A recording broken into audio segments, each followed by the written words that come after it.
Hi everyone, Harry Frank from Red Giant here. In this short tutorial, I'd like to talk about speed optimization with Trapcode Particular. In more recent versions of Particular, we've added a new acceleration option that lets you switch from CPU to GPU, and I'd like to talk in detail about what this means and how you can take advantage of it.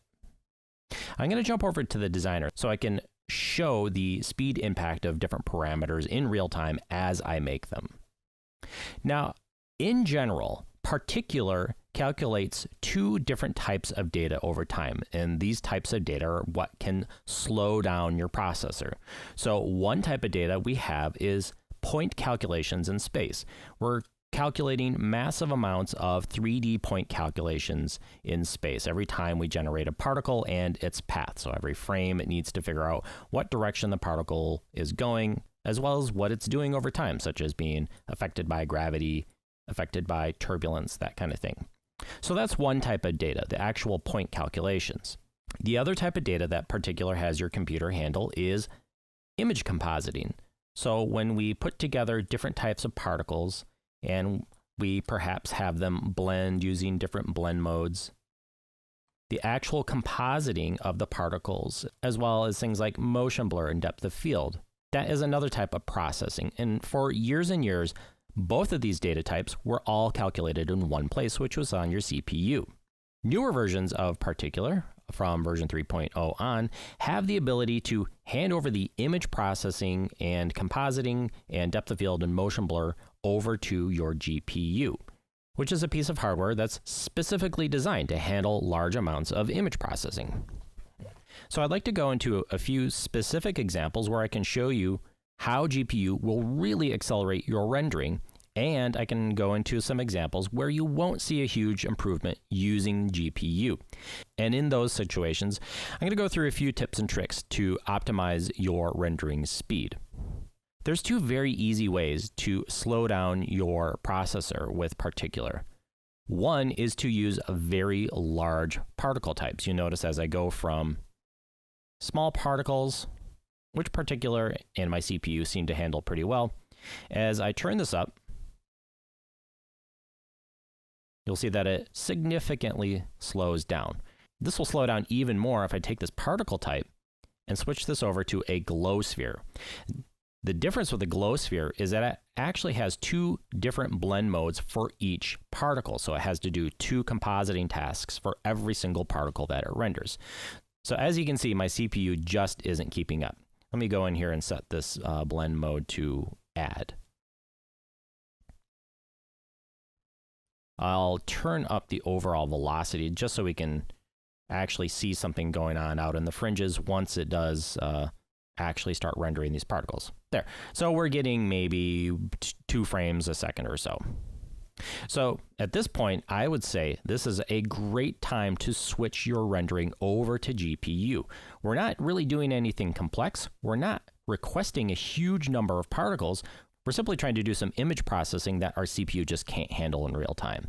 So I'm going to click on this cogwheel down here, and this is where we can see our acceleration options here in the designer.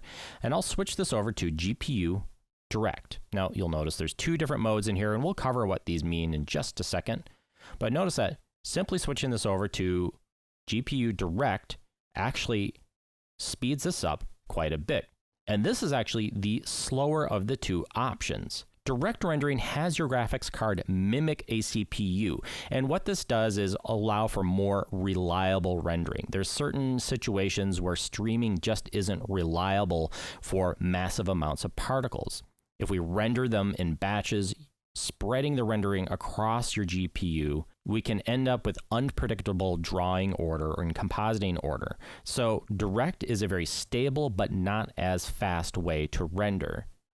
Streaming is much faster, but it has some limitations. You notice when I set the blend modes for the particle type in my glow, I set one particle type to screen and the glow itself was set to add. And streaming doesn't like this. It cannot properly sort 2 different blend modes found in one particle type or 2 different blend modes in between systems. So if you want to use multiple systems or mix and match aux particles and main particles, you're going to want to set your blend mode to an identical blend modes. So now if I go to GPU streaming, I'll turn this on, and now we've got particles streaming all across my GPU.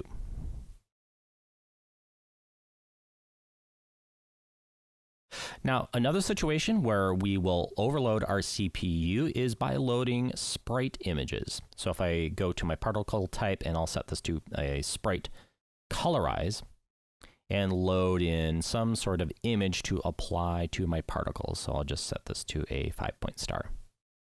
So I'll set this back to CPU.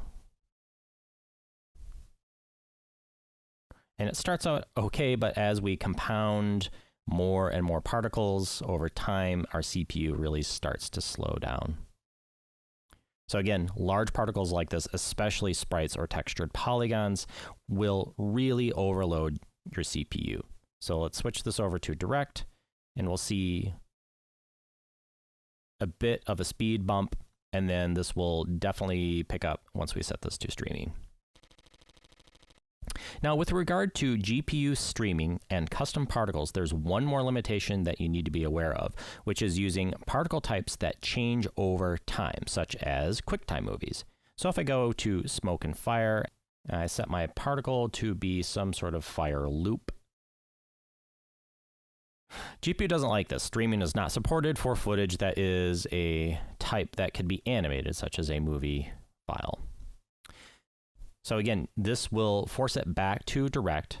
It will be a bit faster, but keep in mind, we're essentially loading a several megabyte file. I think this file is probably about 10 megabytes. So we're loading a 10 megabyte image for every single particle, and we're asking it to try to play in real time. So if you temper this with some realistic expectations, you'll find that GPU rendering can be tremendously helpful, but it isn't going to solve every single slow render that you've got. So on that topic, let's talk about situations where GPU won't speed things up where you think it might. So if I reset, and let's say I am rendering 500 particles per second, and then I go to my aux system and I turn all of my main particles into particle generators, and we set this to 100 particles per second. So at this point, we're requesting quite a few particles, 100 times the 500 particles per second from the main particles. And as I draw this on, my CPU is doing a pretty good job, but over time, it will definitely start to slow down. And you might think to yourself, well, I could just switch this over to GPU and I might see a bit of a speed bump. Well, that sounds good, but if you switch this over to GPU, even if I set this to streaming, we aren't going to see a huge speed improvement. And the reason for this is what I was speaking about earlier, the two different types of data processing we're doing. We're doing point calculations and image compositing. GPU is only handling the image compositing. So when our CPU is overloaded with a massive amount of particles per second, the GPU really isn't going to help a whole lot at this point. So that's just something to keep in mind. So what are some things that you can do to optimize your render speed? Obviously, fewer particles per second is definitely going to help. So if you're using the aux system, keep this particles per second count as low as possible, but as high as you need it. You can turn it up just to the point where you kind of see that detailed line that you're looking for, and you might find a huge speed improvement. Another thing that you might not think about is considering your lifespan. A shorter lifespan means fewer particles visible at any given time, which means fewer particles processed at any given time. So if you can go in here and knock this down, even 10 or 20%, you can get a pretty good speed bump out of lowering the lifespan there, or lowering the lifespan of your main particle. So knocking my main particle lifespan down from 3 to 2, there is a pretty big improvement in my render speed. When you define your GPU or CPU settings here, even though they're not retained in one of our block settings, this will still be sent over to the main settings within Trapcode particular. And if you want to change your settings here within the effect controls, you can go down to the render section and switch your render mode manually here in the acceleration settings. So that's just a quick walkthrough on how to use GPU and CPU effectively, and just a few tips and tricks on how to optimize your render speed within Trapcode particular. My name is Harry Frank for Red Giant. We'll see you in another lesson.